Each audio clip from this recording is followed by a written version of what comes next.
Hi, I'm Kai, and today I'm going to be talking about student debt and how to possibly graduate university without any loans or debt at all. So first of all, what is student debt? Student debt is an issue that a large percentage of people who attended post-secondary education struggle with. One reason is because university tuition can cost tens of thousands of dollars, and a lot of the time students can't pay for it immediately, so they take out loans. The thing about student loans that make it such a huge problem is that it puts many people in debt. The graduate students likely cannot pay off it immediately after graduating, and in most cases, decades after that.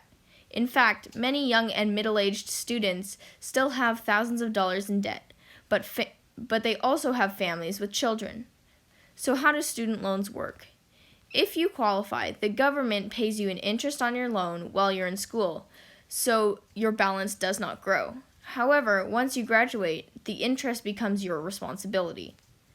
Another type of loan is called unsubsidized loans, and they charge you interest from the day the loan is disbursed.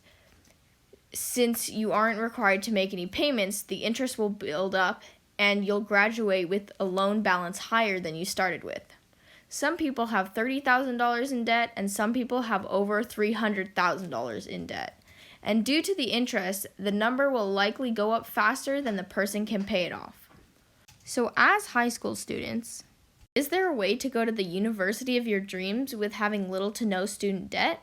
I interviewed Ms.Maclean, who graduated university without taking a single loan, and I asked her if I could interview her and if she could share some advice and tips about what she did. Here's what she said. What, do you want to give, maybe a background on what you did, or do you have a way that you're... No, I can fill you in on that. I guess basically what I told you guys when we had main lesson. So when I was in high school, I saved up enough money for my first 2 years of university.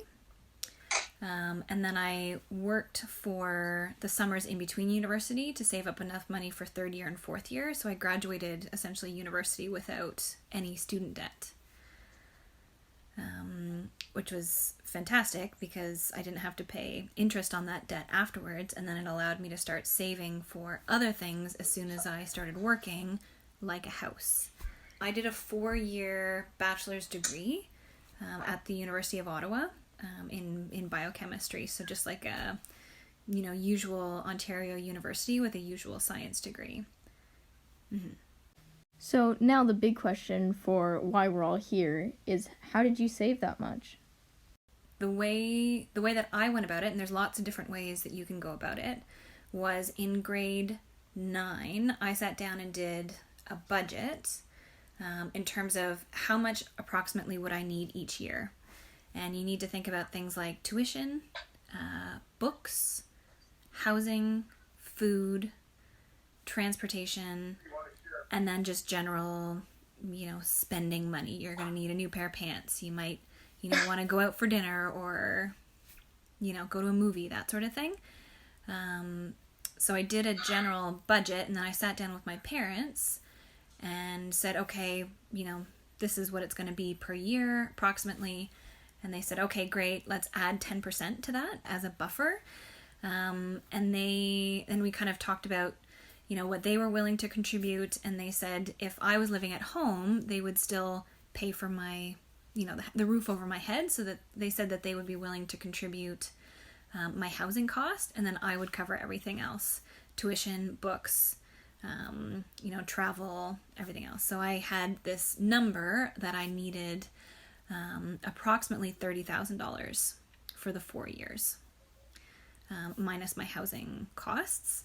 And basically for grade 9, 10, 11, and 12, just broke it down and said, I think I can save for the first 2 years throughout high school. So I saved between $15,000 and $20,000 for throughout high school. And that was, working in the summer, part-time job after school in the upper years, and just saved and saved and saved and kept it all in a bank account. And then once I got into university, the first 2 years were paid for, and then in between the summers you get 4 months off, in between the summer, like that's a long time to work.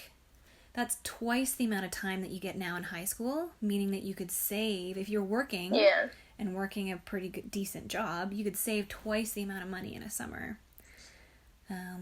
So I saved up for those 3 summers between first and second year, second and third year, third and fourth year. I saved up the remaining amount of money for the last 2 years.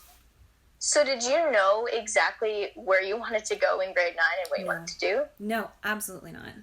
Okay. No. And I applied to a bunch of different universities and a bunch of different programs.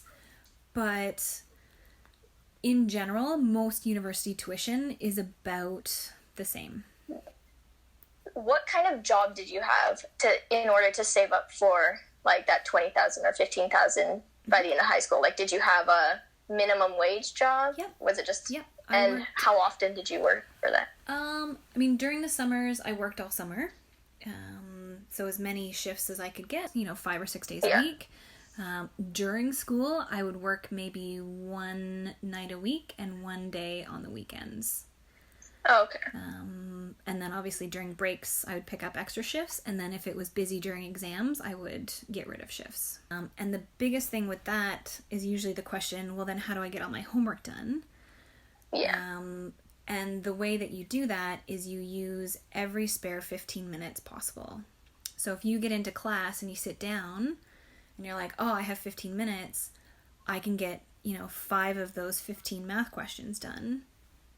You've got 5 of your 15 math questions done. Or you're driving home, like you live 20 minutes outside of town, pull out your books and, do something. Do 20 minutes of something, and all of those like 15, 20-minute chunks will add up to be a couple of extra hours a week, which would then allow you to take a whole, say, evening off and go and do a work shift.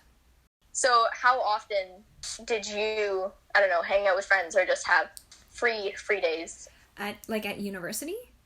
Yeah. I didn't work during university. I only worked during the summers. Yeah. Do you have any like tips for saving or things to get into that will help? Yeah, saving. The first thing is to know how much you need to save.